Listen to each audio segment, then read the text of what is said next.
Hey everyone, welcome to Keto and Crime. Today I've got a very special episode and a very special guest, kind of taking a break from our coverage of the 𝗟𝗏𝗽𝗏 trial in Idaho. Kind of a nice little break. We're going to talk about something else conspiratorial, but I'm going to do it with a good buddy of mine from MaxZed 1101. Tell us a little bit about your YouTube channel, Max. So I do movie reviews. I occasionally do a television review here and there. And I also do voices. I'm very politically correct. I do O.J. Simpson's voice regularly, having him opine on the topics of the day. So that's part of the channel. I'm not quite sure I'm ready to do an impression this morning. My voice box is a little sore, but I'm happy to be here and talk about Malaysian Airlines Flight 370. Well, perfect. Well, that's exactly what we're going to be talking about, specifically the flight itself and the Netflix documentary that was released last month, MH370, the plane that disappeared, released by a production company in the United Kingdom. And one of the first things that I always talk about when I review documentaries or docuseries, this is a 3-part docuseries. It's about 2 hours, I think, total, if you watch it all the way through. Is I always preface it with there's 2 types of documentaries / docuseries. There's ones that just turn on the camera and let it roll and let whatever unfolds with no commentary, no opinion. And there's a few good examples of that. Jesus Camp, Kidnapped for Christ, God Loves Uganda. Those are very good where they just turned on the camera and let it roll. And then there's the other type where the filmmakers have an opinion and an agenda, and they kind of tailor and edit the docuseries or documentary to meet that opinion. So in your opinion, Max, what was this particular docuseries? I think that this particular docu-series was trying to show all the different perspectives on what happened, and I think it was trying to show the ultimate futility of trying to run with each one, because each one seemed as if it didn't have a full picture. It was all hypothetical. It wasn't even a theory. Well, I guess it was a theory, but it seemed as if it wasn't exactly, each theory that they go through wasn't exactly strong. So maybe I'm contradicting myself a little bit there. I don't think it had an agenda, just other than trying to get to the bottom of the matter, interviewing the different people. They even had the different people who they interviewed contradicting each other. So I think it was respectful of the audience on that note. Is it showed everybody, here's the pros and cons of each argument. Have at it, make what you will of it. I agree. I think this was, if you look at reviews online, you see a lot of people saying they definitely were pushing conspiracy theories. I don't agree with that at all. I think since we don't know what happened to this plane and probably never will, unfortunately, they're just putting forth theories that were not put forth by the various governments that investigated the disappearance. Oh yeah, I agree with you. They even have airline officials or aviation officials talking about why these theories are wrong. So I don't think that it really was pushing an agenda other than just trying to show all the different ideas about how this could have happened out there. Some of them were a little more grand than others, don't get me wrong, but this is a very suspicious thing, so people's wheels are going to get turning. And we live in a world where all sorts of things are being revealed to be strange. So I don't think it's necessarily irresponsible either, if that's what they were getting at with the implication of pushing conspiracy theories. Yeah. Well, and conspiracy sales, let's just put it, what's the best way to get people to watch this documentary? Put some conspiracy in it. Conspiracies are titillating, and there's always some truth in every conspiracy. I mean, look at where we are today politically. I mean, so much of what was considered conspiracy theory 5 years ago has been proven to be somewhat true. So you have to lend credence to every opinion, especially if you don't know what happened.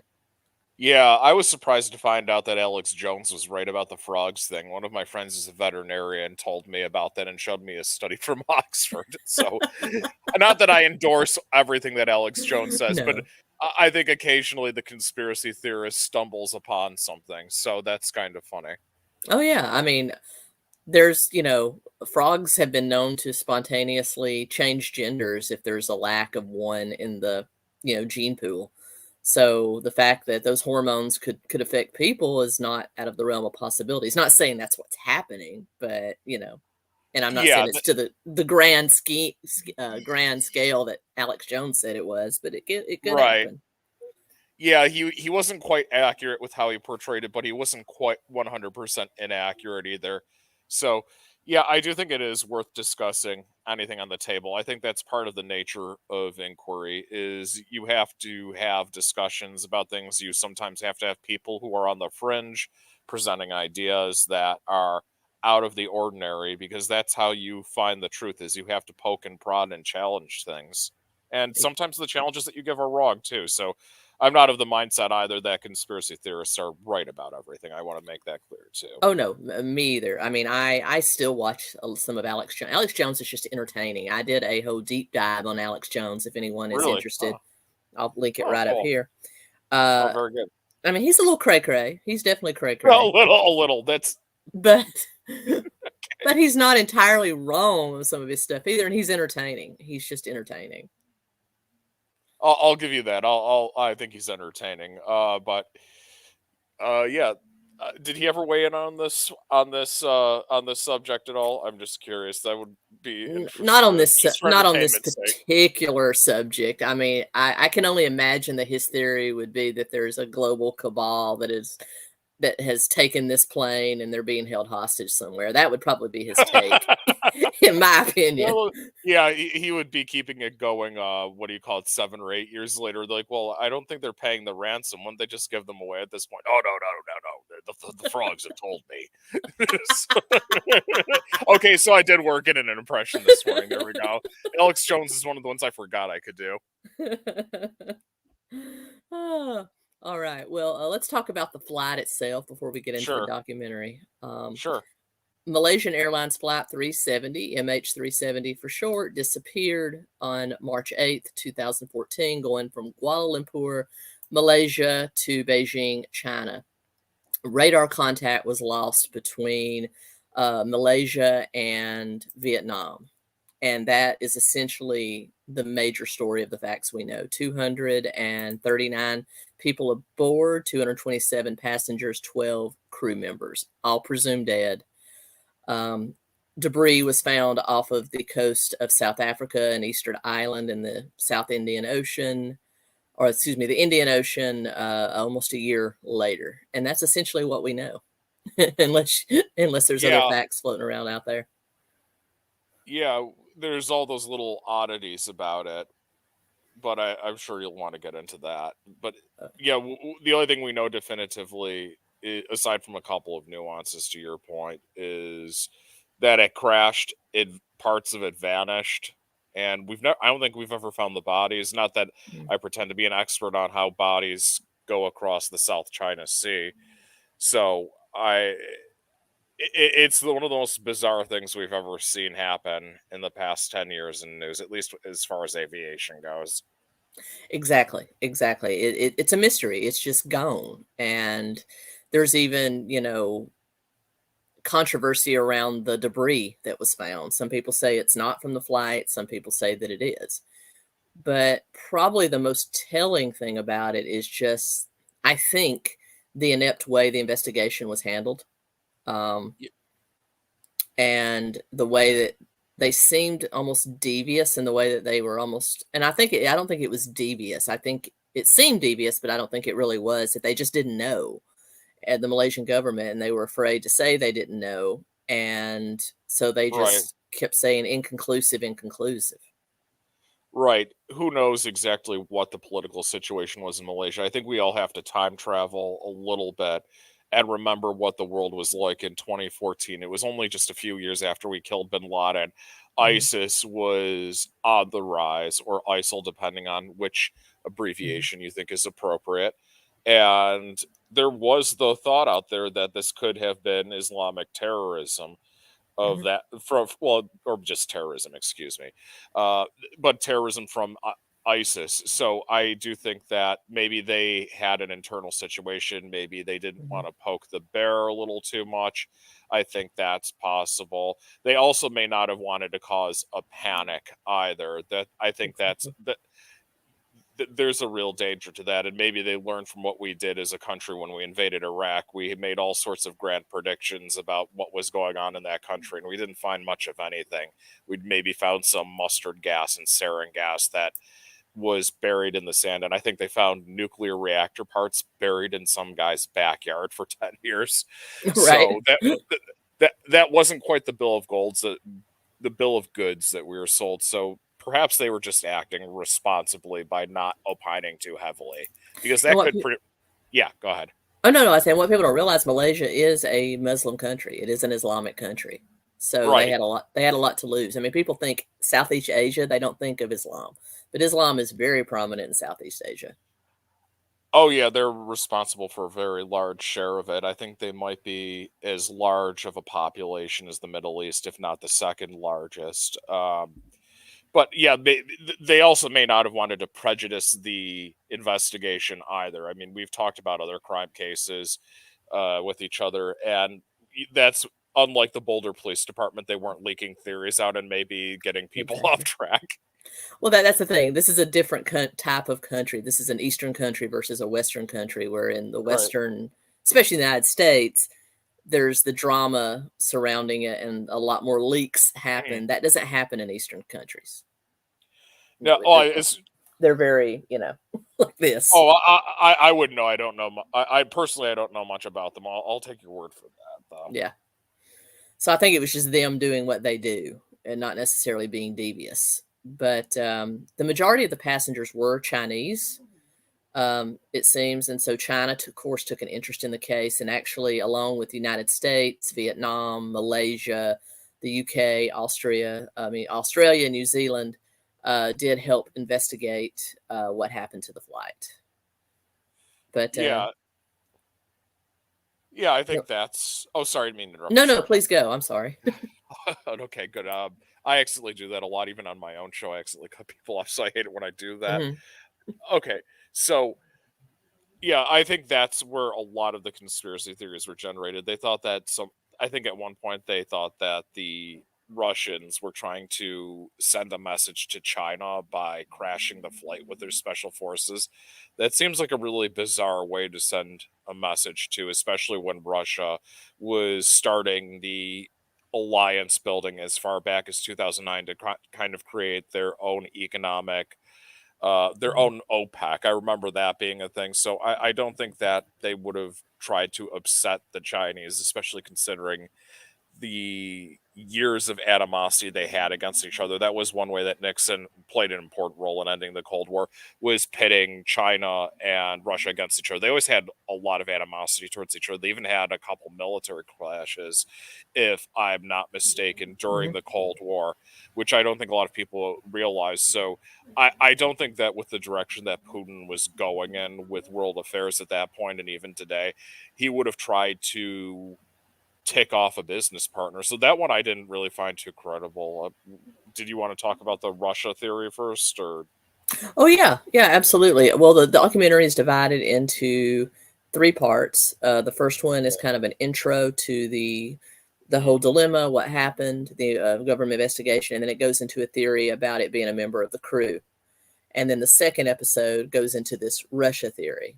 Now, they had a very interesting theory that perhaps Russia, it was either a revenge plot or perhaps they were using it to take the news of what happened, that they were invading Crimea. At the time, this was during the time when they invaded Crimea, much like they're doing with Ukraine right now. And that there Yeah, was a theory put forth. This was a kind of a psyop to divert attention from that. yeah, I'm not quite sure I'd buy that one, just because it seems as if it has too many moving parts. I don't think that they wanted to upset the Chinese. Obviously, they need a strong international partner. I Mhm. don't think the Chinese would take kindly to their nationals being treated that way. Any country, really, but you wouldn't want to do it to one that's a major economic powerhouse. If Mhm. they wanted to do something, I think they could have. Let's pretend that they have the resource. That was the idea. I think there are any number of ways they could have done that without attacking Chinese nationals. You could have Mhm. financed a major terror attack outside, with a country that isn't as important to you, and really done a lot of damage to get people upset with you. I think I think that would be more probable. What do you think? I agree. I don't think the Russian, and they played it out very well. That of course, there was two. We do know there was two passengers on board that had stolen passports, and even that remains foggy. So they opinionated that perhaps they were Russian agents that were able to sneak into the computer area of the plane, disable the oxygen, knock everybody out, and then disappear it from radar and fly it over over Russian territory to allow the Russians to shoot it down. Now that just seems very far-fetched. I've been on enough flights that I don't think anyone could have snuck into any part of the plane without being seen. Yeah, I think so too. That's the most obvious answer too, aside from my geopolitical thing. It's like, yeah, that'd be a really difficult thing. Like, I just imagine one of the people, they're going to go get the peanuts. They turn around, they're like, the hell is going on? No, go back in your seat. You don't go into the middle of the plane. But yeah, I do think the guy legitimately who proposed that theory legitimately thought that happened. I remembered of this episode of 20. It's the second season of 24 where they were doing this whole, or it's the third season where Jack Bauer and these people were doing this whole elaborate scheme to infiltrate the drug cartel, and the president was kept in the dark for his own personal safety. And when he finds out about it, he hears about it, and it's really preposterous what Jack Bauer and company are doing. And he goes, "You're counting on a lot of things to go right." And that's what I think is going on here. With all due respect to the guy, because I think he legitimately believes the theory that he put forward, I think that he's counting on a lot of things to go right for the hypothetical Russians in his scenario. If they were on stolen passports, who knows if they actually were Russian? Just pulling that off. It seems like he might have more of a James Bond vision of how the world works, where most spy craft is actually done by people who are inside of the organizations we're trying to get information out of. A lot of people think of James Bond in his full black suit sneaking into a facility, karate chopping a guy.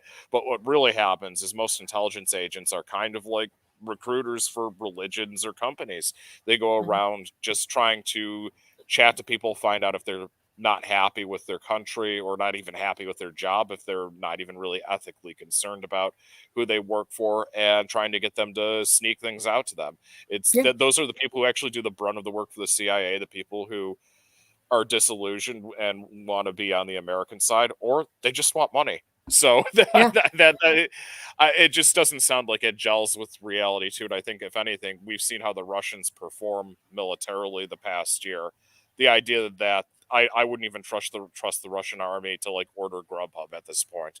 Right. And then that's the reason that the leaks that the young airman did, are so damaging to our reputation with our allies, is because he released names of operatives in all kinds of countries. So these, like you're talking about, these people that our CIA recruits to be spies for us and delivers information. He released a bunch of those names. So now those people, if they're not already dead, they're in jail, or we have to get them out. So that's why it was so damaging.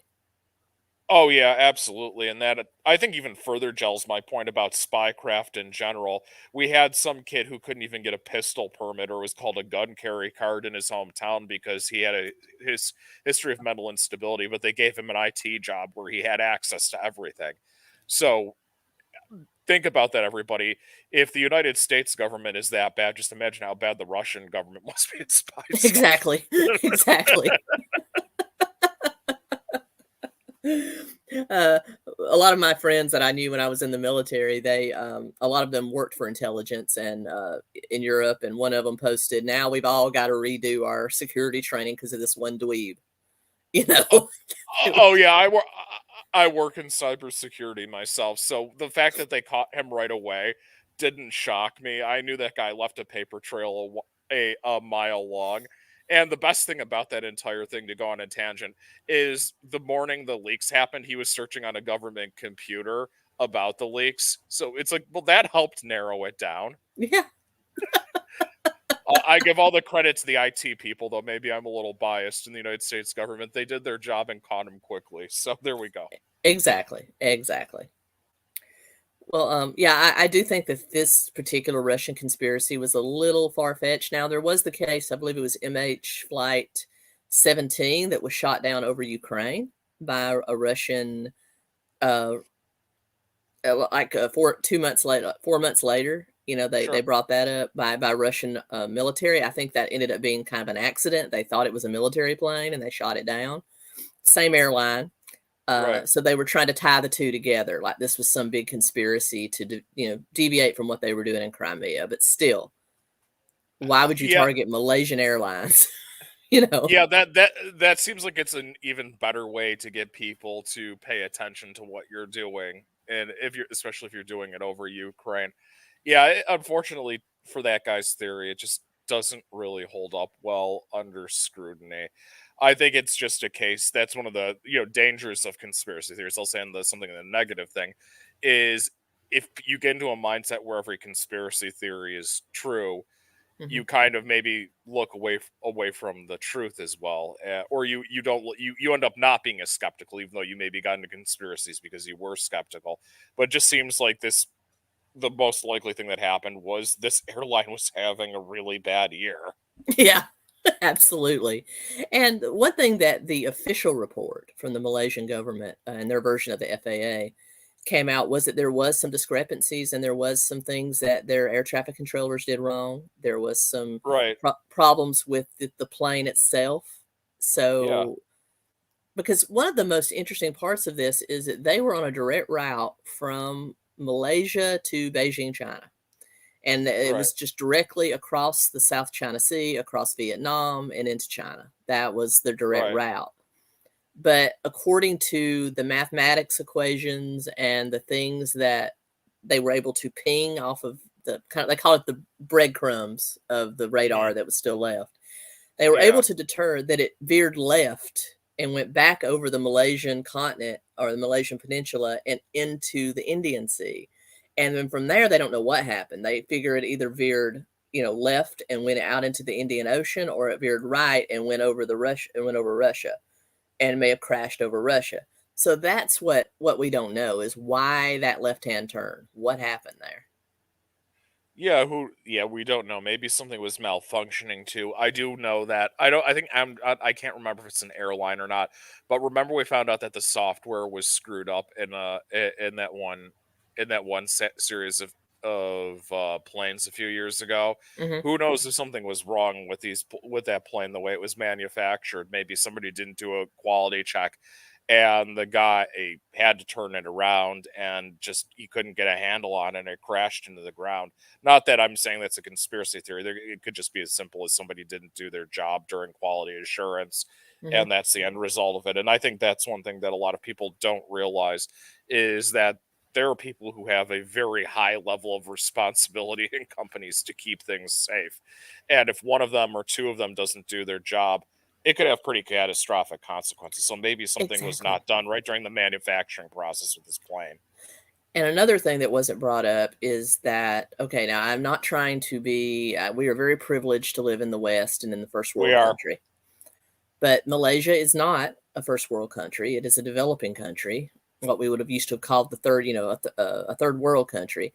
And often Okay. those airlines, they buy used planes from other airlines from other countries. They don't buy brand new, spanking new planes from Boeing. What weren't those planes newer though? That's what I They were thought. newer. Those were Okay. newer, but a lot of times on those airlines, they buy used planes. You know, Yeah, I mean, I don't think that's necessarily bad to buy, but maybe somebody was no, involved. Oh, no, no, yeah, oh yeah, yeah. But maybe but perhaps somebody was not doing proper repairs on it, and maybe exactly, or proper that's what. maintenance on Yeah, the planes. And yeah, I technology see. just fails from time to time. It does. I mean, Oh yeah, I wouldn't have a career if it didn't. so so that to me is a pretty outlandish theory. The other theory, which is actually covered in the third episode of the documentary, is one that I think is even more outlandish. And they're construing that because of some mysterious cargo on this plane, that perhaps the United States shot them down before that cargo got to China. And I think that is probably one of the most far fetched ones out there. What do you find far-fetched about that one? I'll defer to your expertise as I wasn't military. I'd like to hear your thought process about that. Because I really believe that if the U.S. wanted to get rid of that, to get that cargo, that something would have happened at the airport. I don't think they would have stopped the plane from, they would have stopped the cargo. They would have taken possession of the cargo at the airport in some way, shape, form, or fashion, either through espionage or through, direct intervention through the Malaysian government. I just don't see the United States risking shooting down a passenger plane.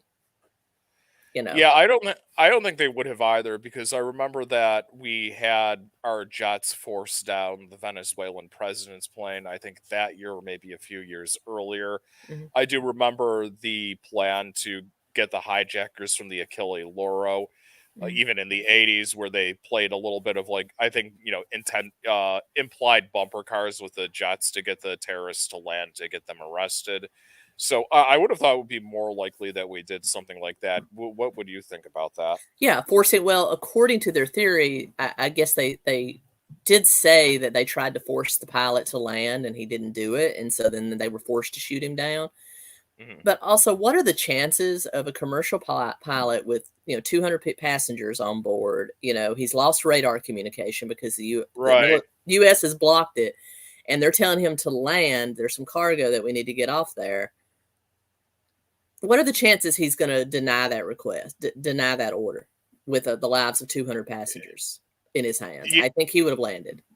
Yeah, I think so too. I don't think you wanted to screw with the United States during those years, even regardless of who was president. I think we had a full set of teeth back then. So I don't think, I see your point. You make a good point. Yeah.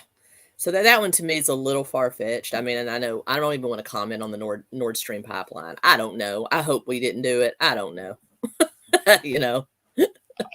Yeah, that seems like that's a 𝗟𝗿𝗃𝗃 thing, and that's one of the critiques of him. Is like, I think he did a lot of good work when he was younger, but a lot of his journalism is, I know one person and they're very credible. I'm like, it's supposed to be 3 sources, my friend. So that's my thought process about it. Yeah, my thought process is it was some unknown, probably a terrorist organization of some sort that wants to get something started. I don't see the Russians doing that to their own pipeline, but I also don't see us doing it to our allies. So, yeah, I don't. Yeah, I don't see us bombing the Nord Stream pipeline. The Russia and the United States have a lot of enemies out there. They even have disgruntled employees who work for them. It's just like, I think it was some covert third party. Exactly. I think that's probably most likely. So, anyway, no matter what Trump says, alludes to, I think he's wrong about that one. So, anyway, but yeah, I thought that was the most far-fetched of the theory. And then the other theory was that the pilot just kamikazed himself and the rest of the people on the plane into the ocean. That one, the first one. I think he would have left a manifesto or something like that, or he would have gone and broadcast it to all of the other air traffic controllers, turning off all of the communications equipment, save I think that one beacon that didn't get turned off. That it seems like a heck of a way to make a political statement by not making a political statement. It almost sounds like some sort of postmodern art protest or something, and it's like, well, no, that's, and I don't mean that to be condescending. That one just seems like it's so bizarre, and I think that may have been one of the things that people were thinking, maybe myself at the time.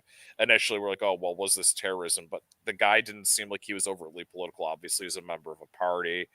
But if you're going to make a political statement, make this statement. There was no political statement made at all. Yeah. Just the airplane was gone one day. Yeah. Yeah, with no manifesto, no, it just seems odd. And he was a 53-0 captain, had been working for Malaysian Airlines since 1981, went through their pilot, their cadet pilot program, Captain 𝗂𝗏𝗁 Shaw. Yeah. And he actually did YouTube videos where he did flights on his in-house flight simulator. I mean, he was very much into flight. I just don't see him, even after both the U.S. and Malaysia and China seized stuff from his apartment and like did a joint investigation, they didn't find anything that would really point to it being him. Yeah, and that's the other thing too, is I think that if there was any government behind it, wouldn't one of them want to try to rat each other out? Maybe not Malaysia per se, but if China or the United States was involved, I'm pretty sure that one of them would have either defected on the other, or if there wasn't cooperation, one of them would have found a way to make all that information get to a newspaper to embarrass the other. That's what I think would have been the case had either country been involved in a conspiracy theory. Exactly. And just him just waking up one morning, decided he wanted to end it all and take 200 people with him. It's just far-fetched. And the way they presented it, I mean, that he would somehow get the co-pilot out of the cockpit, lock him out, disable the radar and the oxygen. Everybody died by lack of oxygen. That's how they killed all these people in all three scenarios they put forward. Is they depressurized. But I did find out something interesting. I didn't know that those masks in the cabin only have 15 minutes of oxygen per passenger. I didn't know that either. That's scary. That gave me a chill to my spine. It's like, wow, you have 15 minutes left to live. Mm. It's really just scary thinking about, oh, you could be in a scenario where that's the end. You only have 15 minutes left, and your last 15 minutes might be breathing into that apparatus, panicking. Luckily, air travel is statistically the safest type of thing at all. But there's still kind of that thought out there. If you're that 0.00001% where something goes wrong, you're screwed. Exactly. Evidently, they have like up to an hour's worth of oxygen for the crew, which makes sense, because right, everybody's going to die if the pilot's unconscious. So yeah, I get that. But so that was kind of bone chilling. And then we have what the government officially told us. They don't know. The government, they just don't know why it turned and what happened. So my theory, we do know that there was a full case of lithium batteries on that case. On that plane. My theory is radar failure and the lithium batteries just blew it up. Yeah, I mean, I don't the lithium were they lithium batteries for laptops? My memory isn't exactly. Yeah, they were for laptops. Don't they need to have power going? I should know better. I've just never dealt with any of them. One of my friends had a computer where I was like, where the lithium battery was rupturing, and I told his husband, get rid of that thing right away. He refused. He's like, the one guy is like, oh no, it's fine. And I take his husband aside and I'm like, your entire apartment is going to burn down because of that thing. Can they explode even if they don't have power going to them? I'm not a chemist. I don't know. I don't know either. I mean, let me Google that real quick. You may not. Probably going to be on a search list after this. Yeah. Well, we're talking about conspiracy theories and stuff. The echelon has probably picked us up already, or if they didn't, the fact that I said echelon probably made us picked up. Yeah. Okay. It says here that if they have a 2% charge, they can explode. So okay, one of them maybe have a 2% charge. It's possible, or it could be that an irresponsible, what do you call it? Traveler was on the plane. Who knows if somebody just had one on their plane. They're like, oh, I'll get this fixed when I go to China, and then it caught fire. So it may not even just be that. There's probably plenty of lithium to go around, just in spite it. In addition to the batteries that are on there, it's possible one of the members of the crew had something in their backpack, or maybe one of the passengers had a laptop or a phone, and that was the end of it. Yeah, and it blew up, and then it ignited everything else on the plane, including that case of lithium batteries, and that's probably why it suddenly disappeared from radar. Because it happened in literally what they call no man's land between two air traffic controllers. So it was flying blind there for the time that it disappeared. Yeah, I'm also amazed I don't know how the United States satellites work, or even China's. I'm surprised that none of them picked up anything. But strange things can happen. Exactly. Who knows? We still don't know what happened. It just, the main thing that concerns me is that the left-hand turn off course. But like you said, that could have been a computer technological error. Oh yeah, maybe, or they were. I just want to make sure I clarify. I don't think that I don't think that the airplane turned around like 100, 180 degrees. But I think that maybe they were responding to possibly something that went wrong with one of the computers, and they said, "Oh, we have to turn around." But whatever happened was so severe that they couldn't even get to a proper landing or alert anybody as to what went wrong, and that was unfortunately the end of that. Exactly. And the one thing that this did open up for me is just how similar people are all over the world. I mean, we don't hear much about what goes on in Eastern countries, but people are people. And you saw a lot of outrage, the same outrage you would have seen here in the West if this had happened with an American or a UK flight or a Canadian flight. People are the same. People just want answers. And you always hear stories about how locked down these countries are. But these people were screaming, F Malaysia, Malaysia's lying. I'm like, wow. People are the same no matter what kind of government's in power. Yeah, exactly. That was one thing I liked about the documentary, because I'd say probably a deficit in the reporting that we got from, let's say, CNN or Fox News back in 2014 was it was just treated as, oh, this airline disappeared. And what this documentary did really well is it showed what the families are going through. It wasn't being treated as a science experiment that went wrong. It was treated as a human tragedy. And Exactly. and I have to wonder if it was treated more like that by the media across the planet. Maybe somebody who would have been a little more motivated could have contributed. I mean, too much time has passed at this point. Yeah, it's 9 years, since, and we'll probably never know. I do think that probably those parts that were found off of South Africa were probably the remains of this plane, Yeah. And so we know it's gone. Everyone died. Unfortunately, we may never know why. Yeah, that's the shame. It's true of a lot of true crime things where things aren't solved, whether it's Zodiac, whether it's 𝗂𝗲𝗄𝗃 or this. There's all these theories, but they aren't. There's always like one critical thing where it doesn't hold up, and you're never going to know. And that's probably plays into the point that truth is stranger than fiction. Exactly. What is it that Arthur Conan Doyle said? Once you've eliminated all of the possible answers, then your only answer is the improbable.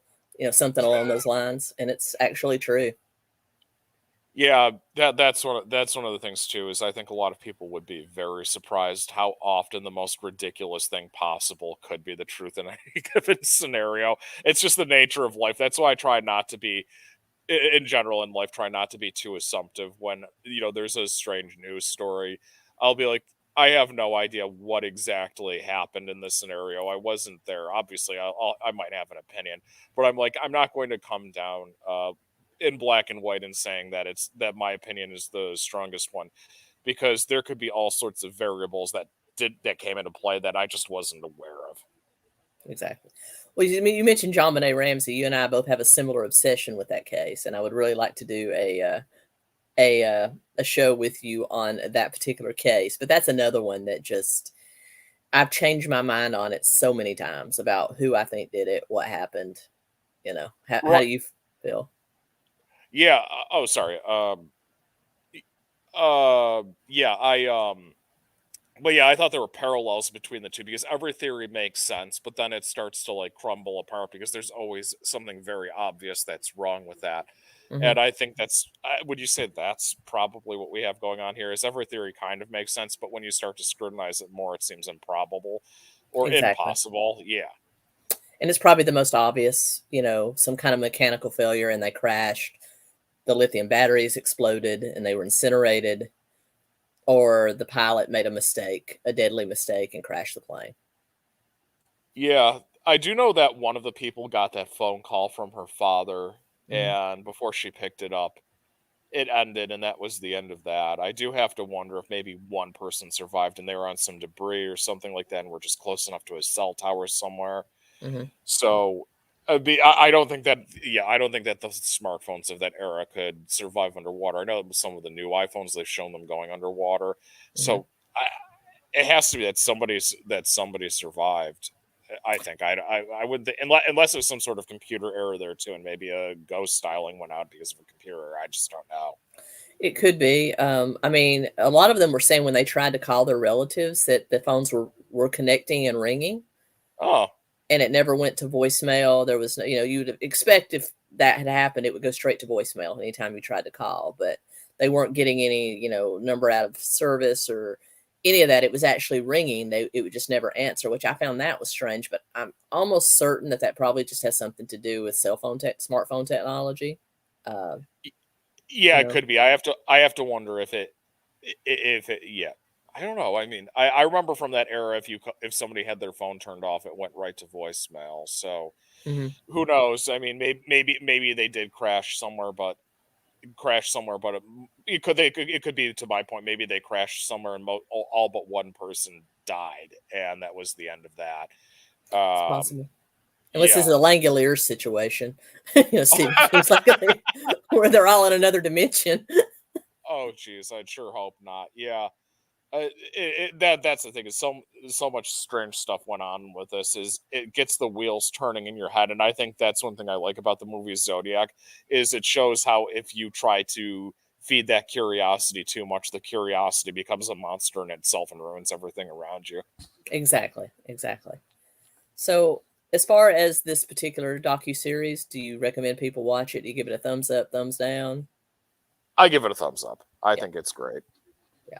I liked it. I give it a thumbs up. I think it, like you said, it humanizes the story.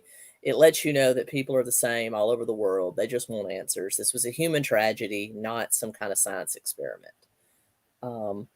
And one thing I thought was interesting was that one website, was it, I forget the name, 𝗂𝗂𝗃𝗲𝗃 or something like that, where they would they were releasing satellite pictures of the proposed crash area just to let people look to see if they could help find this plane. I thought that was really cool. Yeah, I thought that was pretty cool too.